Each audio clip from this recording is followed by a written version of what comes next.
Bismillahirrahmanirrahim. Kebajikan dan kejahatan oleh Pendeta Zainul Abidin bin Ahmad. Bab 1 Fasal 5. Contoh berbuat baik dan syaratnya. Tentang berbuat kebajikan dan jangan berbuat jahat atau kerosakan, kita dapati beberapa banyak firman Tuhan dalam Al-Quran.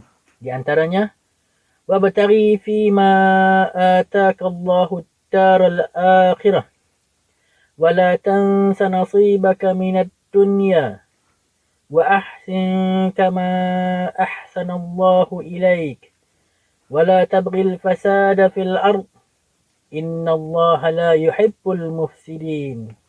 Artinya, dan usahakanlah olehmu mencari negeri akhirat pada barang apa yang telah dianugerahkan Allah kepada engkau. Dan jangan pula engkau lupakan bahagianmu juga daripada dunia. Dan berbuat baiklah engkau, sebagaimana Allah Ta'ala berbuat baik kepada engkau.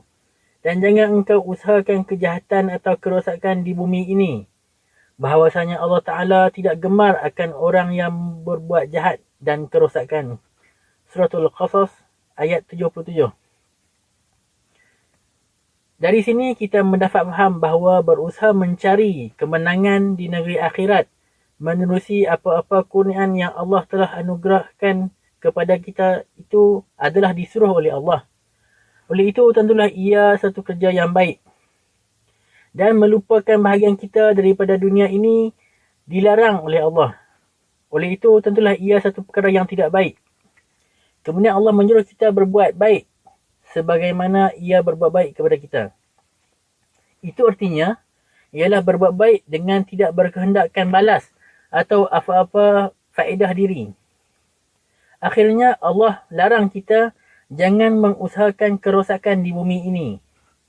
Itu boleh juga difahamkan artinya ialah jangan berbuat jahat dan melakukan kejahatan, kerana tiap-tiap yang jahat atau kejahatan adalah kerosakan belaka pada sebenar-benar hakikatnya. Dari satu lalu diterangkannya apa sebab dilarang itu, iaitu ia tiada sekali-kali suka orang yang melakukan kerosakan, yakni orang yang berbuat jahat. Dan lagi firman-Nya, وَمَنْ أَحْسَنُ قَوْلًا مِّمَّنْ دَعَا إِلَى اللَّهِ وَعَمِلَ صَالِحًا وَقَالَ إِنَّنِي مِنَ الْمُسْلِمِينَ وَلَا تَسْتَوِي الْحَسَنَةُ وَلَا السَّيِّئَةُ إِدْفَعْ بِالَّتِي هِيَ أَحْسَنُ. Artinya, dan siapakah yang terlebih baik perkataan daripada orang yang menyeru kepada Allah dan ia sendiri berbuat kebajikan serta berkata, bahwasanya aku daripada orang yang menyerah diri kepada Tuhan.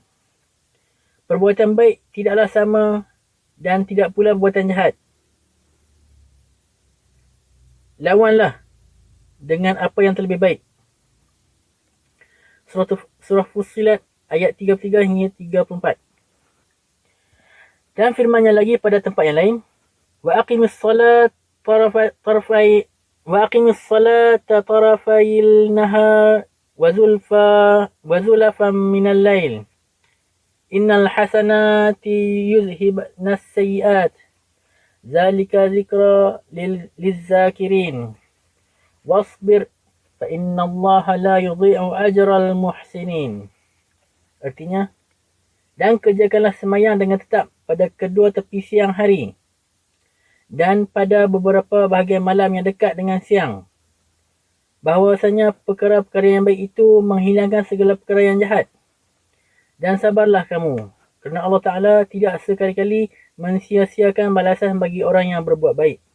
Surah Hud ayat 114 hingga 115. Demikian sedikit daripada beberapa banyak ayat Al-Quran berkenaan dengan menyuruh berbuat kebajikan dan melarang jangan berbuat kejahatan di dalam agama Islam.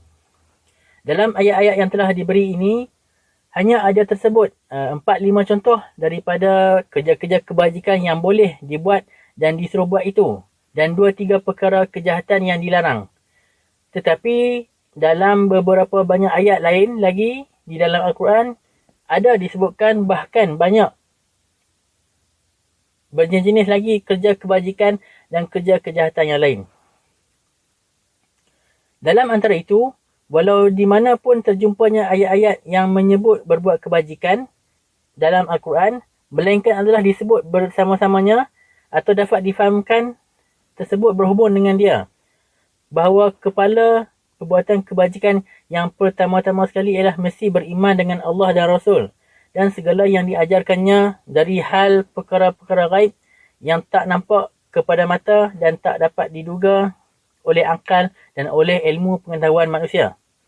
Perkara-perkara gaib ini adalah seperti adanya malaikat, beradanya kitab suci dari Tuhan, sungguh-sungguh adanya negeri akhirat atau hari kemudian, sungguh-sungguh dan tiada syak lagi sekali-kali ada kehidupan yang kekal kemudian daripada mati, dan sungguh ada tanggungjawab tiap-tiap seorang dalam penghakiman Tuhan di negeri akhirat itu kelak, dan sungguh-sungguh ada balasannya daripada syurga dan neraka dan sebagainya.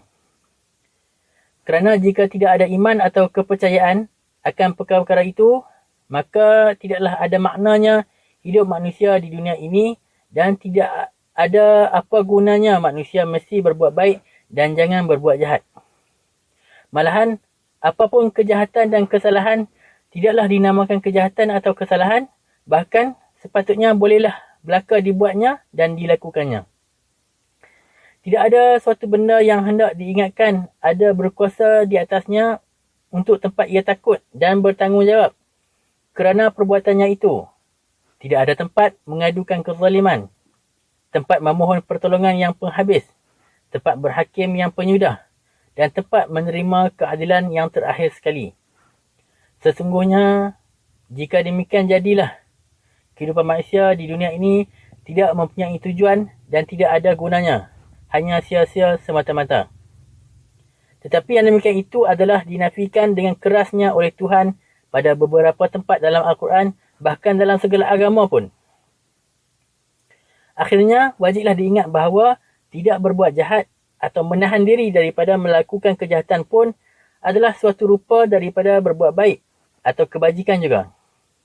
Kerana segala kejahatan tidak disukai oleh Tuhan dan berbuat jahat memang dilarangnya. Maka menyempurnakan larangan itu adalah dibilangkan taat. Sebagaimana juga menyempurnakan suruhan itu dinamakan taat di mana-mana pun. Kedua-duanya itu perbuatan menjunjung perintah. Dan menjunjung perintah tentulah termasuk menyempurnakan suruhan dan menjauhi larangan. Maka itulah yang dikata taat dan taqwa. Dan iaitu tidak mestilah bertolan dengan iman sebagaimana maksiat atau melanggar perintah mesti bertolan dengan kufur, iaitu hati derhaka. Jika seseorang tetap dalam iman dan taat dan terpelihara daripada kufur dan maksiat, nescaya selamatlah dunianya dan akhiratnya. Maka bagi orang Islam, contoh yang terbesar sekali dalam hal ini didapati tiada lain melainkan ialah pada junjungan Nabi kita Nabi Muhammad SAW yang telah membawakan agama Islam kepada manusia hampir 14 abad yang dahulu.